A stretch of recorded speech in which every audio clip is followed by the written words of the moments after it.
now, are there some areas that you feel, from what you've learned, that you feel like really need to be dug into a little bit more closely that are opportunities for expense reduction? Well, so a couple things. We've talked about bringing our spending down to '08 levels. Right. So, and that's what the 2008 budget proposal does.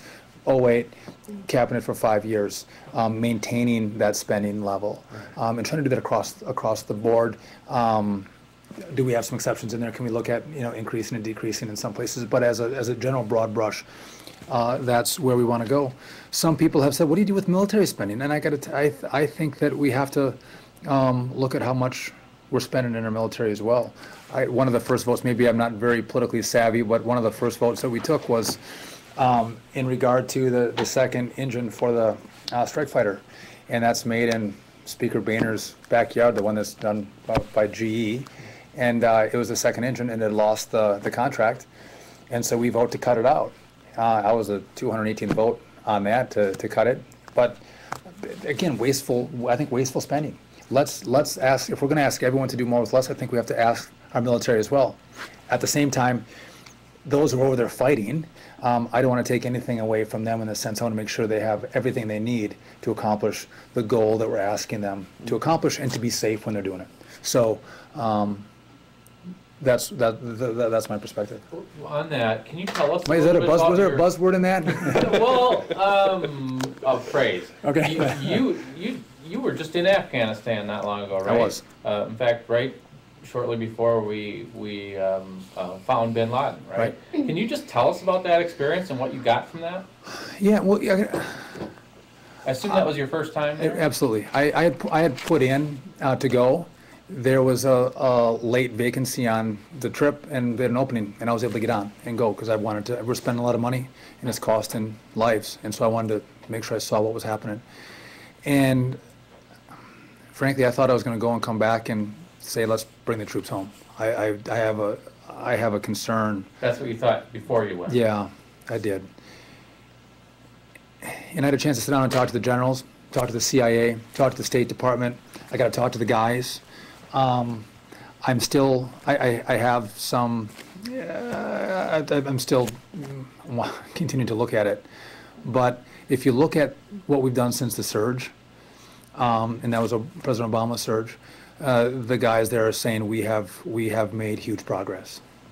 There's a long way to go, but progress is being made. I went to an Afghani village about 60 miles from Iran, and talked to the elder of the valley, not just this community, and they're actually teaming up with our special forces guys who are embedded with them to fight the Taliban. And I learned they don't like the Taliban. The Taliban threatens them, kills them, maims them, steals from them, and if they can get rid of them, they would love it. And there you go. We've basically put our life in the hands. Decide with you guys. Don't leave us. I think I had a lot more questions when I came home than when I went over. That you look at the role that Pakistan plays and what impact we'll have if we pull out. What does that do with the Taliban in Pakistan and nuclear weapons? So I'm a lot more cautious before I make any decisions. But it was interesting. I expected everyone to sing off the same sheet of music when I was there. That wasn't the case at all. I had some groups go, "We can't win, let's come home." Another one go, "We can win, let's stay." Another one go, "We can't win," and they'll all have different analyses. And I talked to the guys on the ground too and get their opinions. So I got a wide range of different opinions about whether we should stay, whether we should go, whether we just keep special forces and take the rest home. And then you deal with, we have the Kabul bank that, Karzai's brother was stealing $1 billion from with the vice president's brother. Yeah. What does win look like now? Because, we went in there. That was my question too. And win was get Bin Laden, right? What's win look like now? That was my question. What is the definition of victory here? And I think the answer is when you can stabilize Afghanistan, they can fend for themselves, and we can come home. Because though it's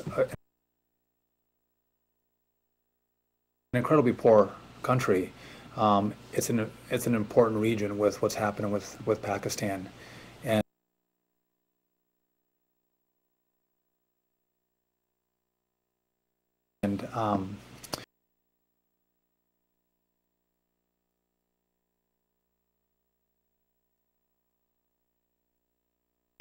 I didn't realize this, maybe you guys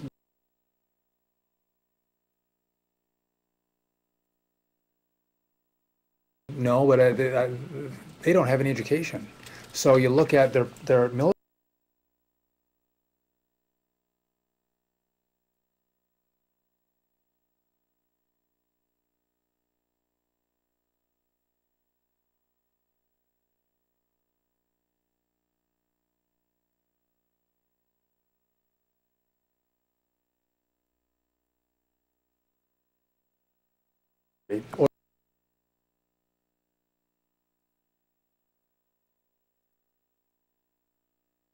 But for stability,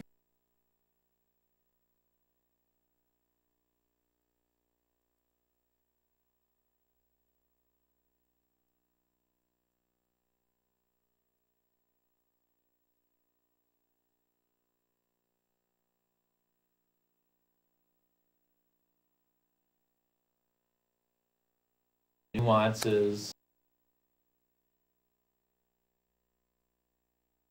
that maybe most of us don't get to experience firsthand, and quickly make judgments and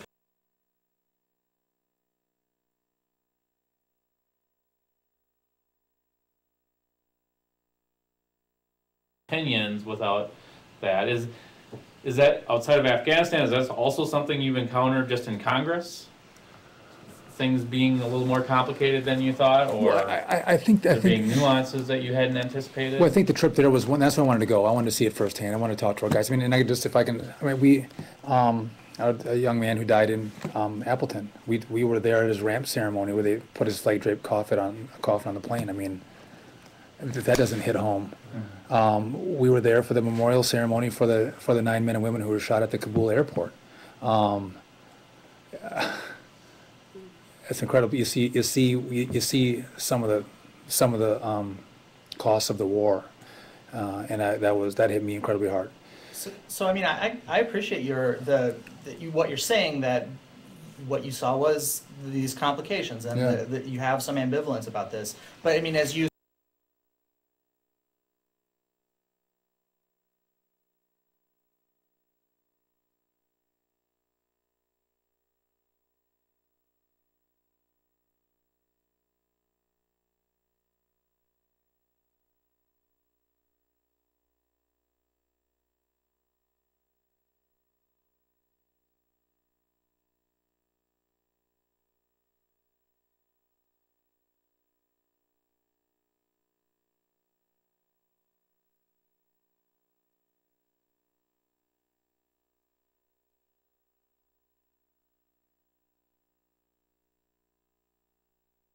questions, but tell us a bit about your activities specific to the Financial Services Committee, and kind of what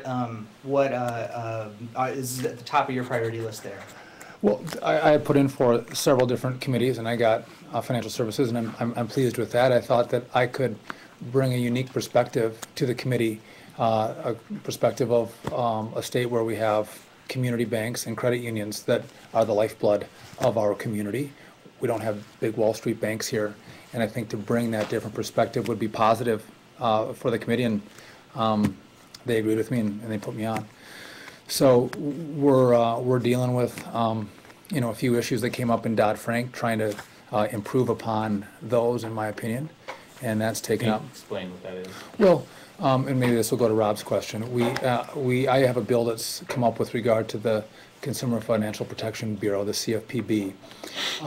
So after the financial crisis, the Dodd-Frank basically set up a bureau to deal with consumer protection issues. And I think all of us here agree we want to make sure our consumers are protected. We want to make sure that they engage in an agreement that's transparent and fair, no doubt.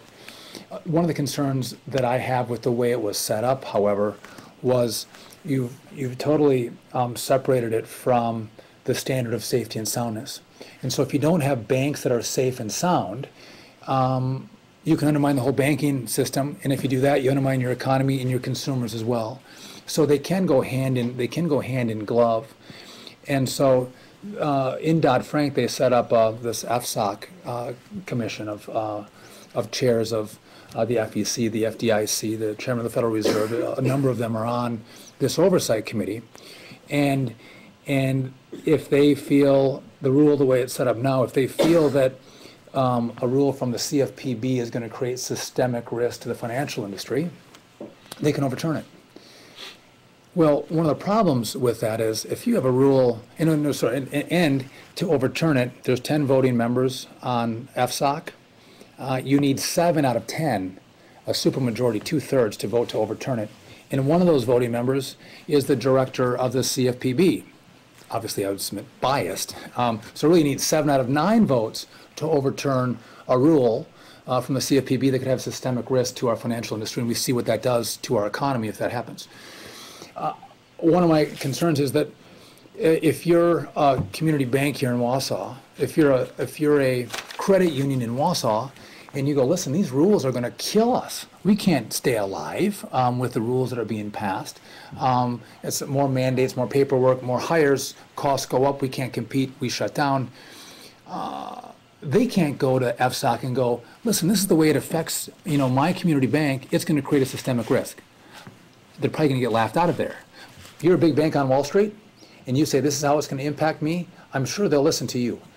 So the way it's set up is our small community banks don't have a voice because the standard of review is so high. And if you look at what our banks do for our community, they are the lifeblood of our economic growth, for our businesses, but also the lifeblood for our families. So what I proposed a bill that will revise the standard. It's one where first of all, let's talk about I'm going to a simple majority of 5 to 4. I've taken the CFPB director from being a voting member on their own rules, and a simple majority of 5-4 can overturn it. But then the standard is if the rule is inconsistent with safe and sound operations of the financial industry, then it could be overturned. So I think it's fair that's the answer, because that's my question. All right, so is that the change, that change, so it makes it easier to overturn the rule. That change would apply equally to community banks and to the big Wall Street banks. So it changes it for the whole system. Yes. So if that was my question, is if the concern is its effect on the community banks, why not just exclude the community bank?